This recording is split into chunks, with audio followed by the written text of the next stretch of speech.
Ngayon isi-share ko sa inyo ang recipe ng aking munggo pandan kutsinta. Masarap tong merienda o kaya ay almusal. Magpapakulo muna ako ng pandan leaves at gagamitin ko ito mamaya. Kailangan ko lang ng 1 and 1/4 cup ng pandan water. Ito ang gagamitin kong pinaka-water para malasa at masarap yung aking kutsinta. Medyo mainit pa to para mas mabilis matunaw yung aking half cup ng brown sugar. Hahaluin ko lang para matunaw yung sugar. Mas mabilis kasing matunaw pagka mainit yung water. At para magkakulay ang ating kutsinta ay maglalagay ako ng 2 kutsara ng katas ng atsuete. Haluin ko lang at itatabi ko sandali. Ipiprepare ko yung aking mga dry ingredients.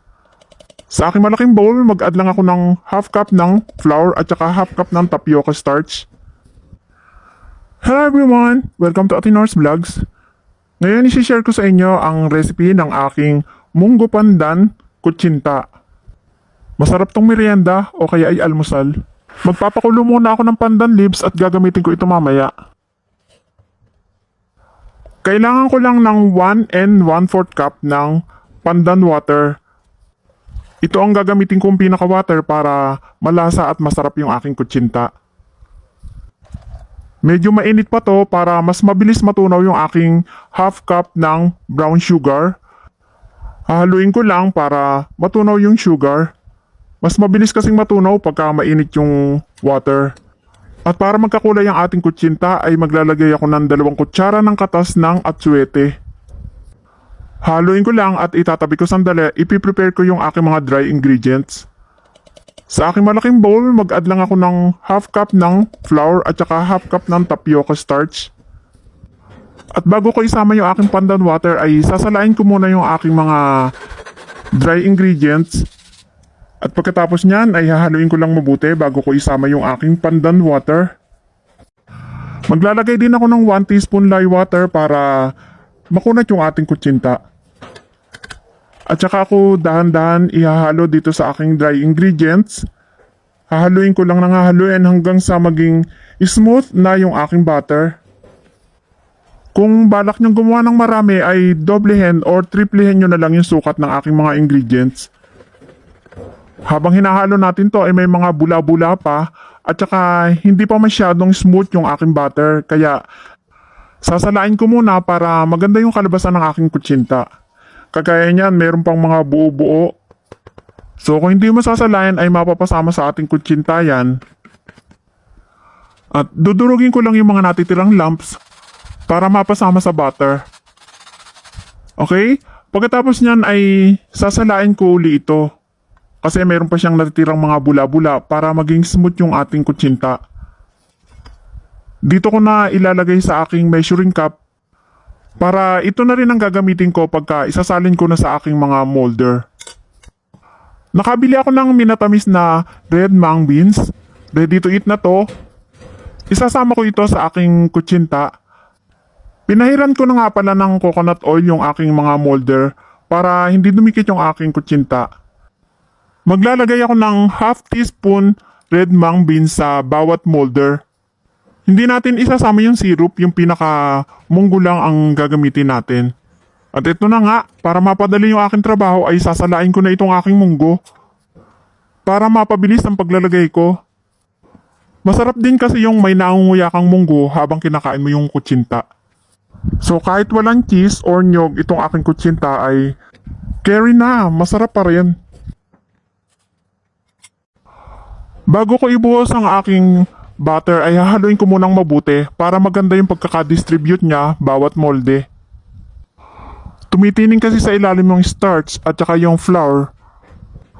Kaya wag natin kakalimutang haluin bago natin isalin sa molde. Dahan-dahan lang yung gawin natin pagsalin para nasa ilalim pa rin yung ating munggo. Maganda kasing tingnan pagka nasa ilalim yan. Habang piniprepare natin to ay dapat mayroon na tayong pinakukulong tubig. Dapat kulong-kulo ito bago natin ilagay ang ating kutsinta. Okay, steam na natin to at takpan. I-cover natin ng cloth ang ating lid para hindi pumatak sa kutsinta yung tubig or yung moist. Tsaka natin isat ang ating kalan sa medium heat. Steam natin to for 20 minutes. At pagkatapos ng 20 minutes ay i-check na natin. Ayan, mas makinis pa sa pisngi ko yung aking kutsinta. Hanguin na natin sa steamer at palamigin muna natin bago natin alisin sa molde isa-isa. At pag malamig na ay pwede na natin tungkunin. Gamitan natin ng toothpick para madaling matanggal sa molde. Nakagawa nga pala ako ng 16 pieces dito, bali small size lang yung aking molde. Yan, ang ganda ng kinalabasan. Nasa ibabaw yung munggo. Yan, napakakinis ng ibabaw niyan. So bali pataob natin siyang ilalagay para makita yung ating munggo. At yan na yung ating pinaka-design sa ibabaw. Pwedeng-pwede nyong ilagay kung ano yung mga paborito nyong toppings dyan. Yan, ang cute naman ng aking mga kutsinta. Okay, at para lalo nating makita yung kagandahan ng aking kutsinta, okay, i-blue background natin para kitang-kita at lutang na lutang ang kulay. Yan. Yummy. Okay, don't forget to follow my page para updated po kayo sa mga new recipes na i-upload ko. Okay, thank you for watching. At bago ko isama yung aking pandan water ay sasalain ko muna yung aking mga dry ingredients. At pagkatapos niyan ay hahaluin ko lang mabuti bago ko isama yung aking pandan water. Maglalagay din ako ng 1 teaspoon lye water para makunat yung ating kutsinta. At saka ako dahan-dahan ihahalo dito sa aking dry ingredients. Hahaluin ko lang ng hahaluin hanggang sa maging smooth na yung aking butter. Kung balak niyong gumawa ng marami ay doblehin or triplehin nyo na lang yung sukat ng aking mga ingredients. Habang hinahalo natin to ay may mga bula-bula pa at saka hindi pa masyadong smooth yung aking butter. Kaya sasalain ko muna para maganda yung kalabasan ng aking kutsinta. Kagaya niyan, meron pang mga buo-buo. So kung hindi mo sasalain ay mapapasama sa ating kutsinta yan. Okay? Pagkatapos, dito ko na ilalagay sa aking measuring cup para ito na rin ang gagamitin ko pagka isasalin ko na sa aking mga molder. Nakabili ako ng minatamis na red mung beans. Ready to eat na to. Isasama ko ito sa aking kutsinta. Pinahiran ko na nga pala ng coconut oil yung aking mga molder para hindi dumikit yung aking kutsinta. Maglalagay ako ng half teaspoon red mung beans sa bawat molder. Masarap din kasi yung may nangunguya kang munggo habang kinakain mo yung kutsinta. So kahit walang cheese or nyog itong aking kutsinta ay carry na, masarap pa rin. Bago ko ibuhos ang aking butter ay hahaluin ko munang mabuti para maganda yung pagkakadistribute niya bawat molde. Tumitining kasi sa ilalim yung starch at saka yung flour. Kaya wag natin kakalimutang haluin bago natin isalin sa molde. Dahan-dahan lang yung gawin natin pagsalin para nasa ilalim pa rin yung ating munggo. Maganda kasing tingnan pagka nasa ilalim yan. Habang piniprepare natin to ay dapat meron na tayong pinakukulong tubig. Dapat kulong-kulo ito bago natin ilagay ang ating kutsinta. Okay, steam na natin to at takpan.